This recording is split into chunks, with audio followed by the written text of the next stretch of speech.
E galera, estamos aí em mais um vídeo na web. Eu vou conversar com você hoje. A gente sempre fala de político que... político que é desonesto, político que rouba. Mas eu vou te trazer... Eu vou chamar a atenção, dedicar um vídeo para falar sobre um político que nos deixou agora no Natal. E que é um político... Tudo indica ser um grande mestre na arte da conciliação. A arte da conciliação essa que é indispensável para a política. E eu tô falando para você do Sigmaringa. Ele faleceu agora no Natal. Ele faleceu, parece que com complicações de uma cirurgia.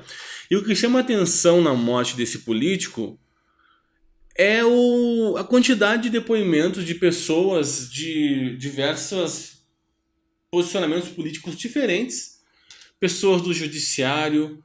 Nós temos o Dias Toffoli fazendo uma declaração sobre ele, presidente do STF. E nós temos o Marco Aurélio fazendo uma declaração sobre ele. Recentemente os dois foram protagonistas de uma grande polêmica. Marco Aurélio colocou uma liminar dando liberdade para todos que foram condenados, começaram a cumprir pena em segunda instância. E Dias Toffoli foi lá e disse que não. Então são antagonistas, estão ali no embate hoje. E os dois reconheceram a grandeza do Sigmaringa Seixas. Nós temos declarações do PT, do PSDB, do PMDB, atestando, todas destacando a palavra conciliador para Sigmaringa Seixas. Para a gente saber um pouquinho da história dele, Sigmaringa Seixas ele se tornou membro da Ordem dos Advogados, conselheiro da Ordem dos Advogados nos anos 70. E ele trabalhou muito e advogou muito pelos presos políticos durante a ditadura e pelos estudantes que estavam sendo presos durante a ditadura. Com a abertura da democratização, ele se tornou deputado, logo pelo PMDB. Na sequência, ele se tornou deputado pelo PSDB e pelo PT. Em anos, obviamente, em mandatos diferentes. E isso já mostra uma capacidade de transitar entre os meios. E isso foi marcante na vida dele, porque a partir dessa capacidade que ele tinha de transitar entre os meios, ele conseguiu participar de diversos momentos e conseguiu, a partir disso, ser relevante. Todos colocam no título de conciliador para ele, ser relevante para tentar buscar um caminho de entendimento, que é a base da política. Um não quer eliminar o outro, a gente tem uma pretensão, o outro tem uma pretensão, e na política a gente quer com que a nossa pretensão exista sem que eu tenha que eliminar o outro. Essa é a ideia. E ele também atuou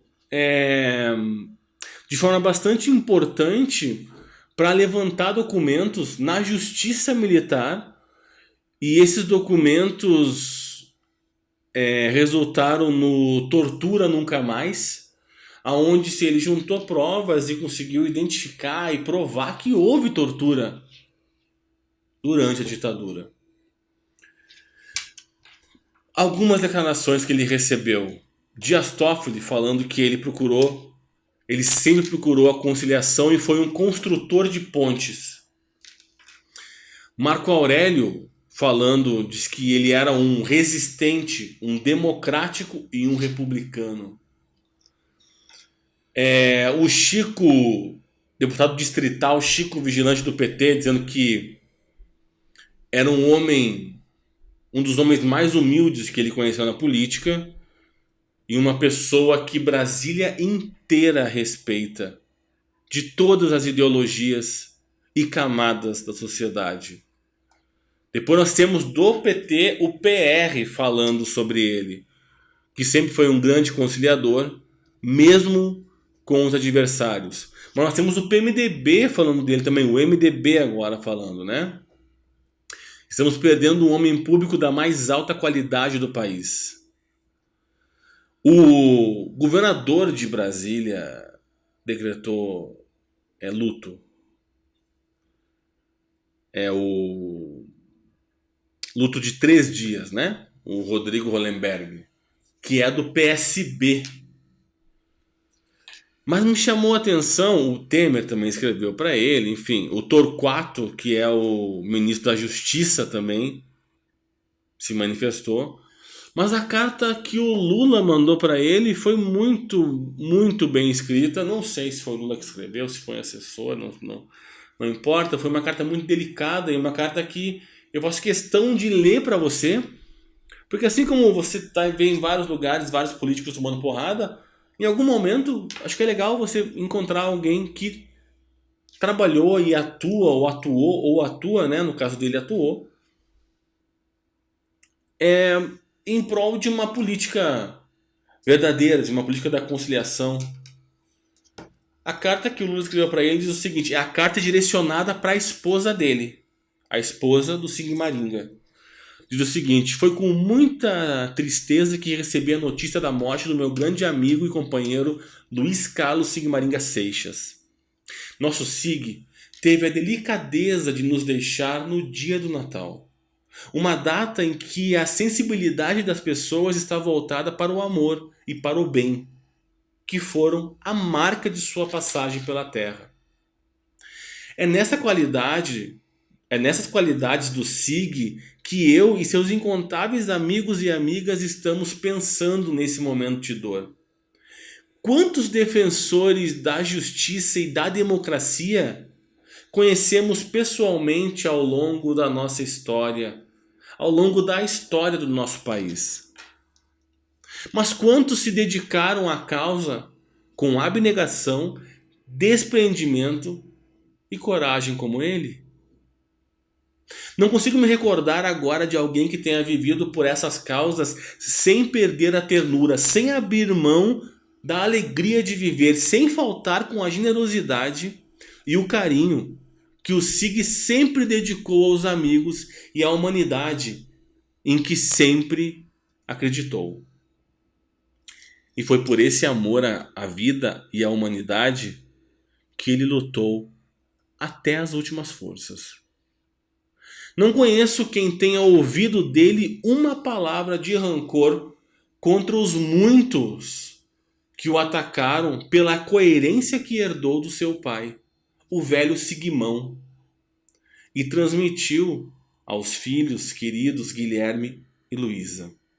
Também desconheço algum momento em que tenha titubeado diante dos riscos e ameaças por advogar em defesa de presos políticos e militantes sindicais durante a ditadura. Poucos hoje são capazes de avaliar os riscos que ele correu, junto com um punhado de colegas, para levantar os documentos oficiais da Justiça Militar que comprovaram a prática de torturas no Brasil. Foram 5 anos de trabalho quase clandestino que resultaram no livro Tortura Nunca Mais, com provas irrefutáveis contra 444 torturadores. Esse livro mudou a historiografia do Brasil. Eleito deputado constituinte, esteve no PMDB, no PSDB e no PT, sempre coerente com seus compromissos de vida e deixando amigos por onde passou. Como agente político e homem do direito, transitou entre os grandes e foi por eles respeitado e admirado. A cordialidade e o respeito à divergência foram os traços que o marcaram em ambientes onde a vaidade e a arrogância costumam vicejar. Tive a honra de tê-lo como advogado, mas tive principalmente o privilégio de ter o Sig como leal amigo e generoso, como amigo leal e generoso, convivendo familiarmente com você, Marina, Lembra? A carta é escrita para a esposa do Sigmaringa, a Marina. Convivendo familiarmente com você, Marina, e com nossa querida Marisa. Estes exemplos são as melhores lembranças que levarei dele. O que guardo dele é o exemplo singular de decência ética, dignidade, independência e honestidade intelectual. Prova disso é que o convidei 2 vezes para a nossa Suprema Corte e ele recusou, com o argumento de que não se sentia preparado para a função, praticando um desprendimento raro, mas não surpreendente vindo dele. Agora, ele entra definitivamente no coração dos que o amavam e o admiravam, onde viverá eternamente. Receba todo o meu carinho nesse momento de dor e transmita esse sentimento, por favor, à família e aos muitos amigos e admiradores do Sig. A vida segue, companheiro Sigmaringa, com a certeza de que seu sonho de um Brasil de paz, fraternidade e justiça social ainda se transformará em realidade, por obra do nosso povo maravilhoso e de pessoas especiais como você. Saudades para sempre e um abraço carinhoso do amigo Luiz Inácio Lula da Silva. Eu achei muito legal essa carta, achei uma carta muito delicada, muito bem escrita. De novo, não sei se foi o Lula que escreveu, ou se foi alguém, algum assessor, não importa. O que importa é que a gente tomou, você que me acompanhou aqui, a gente tomou um minuto para falar de um político que tem, por todos, carrega um selo de conciliador, e por todas as vertentes, por inclusive adversários ideológicos, é colocado como um homem que buscava o entendimento, que buscava a conciliação e um homem que faz falta. A arte da conciliação é e faz parte da arte da política.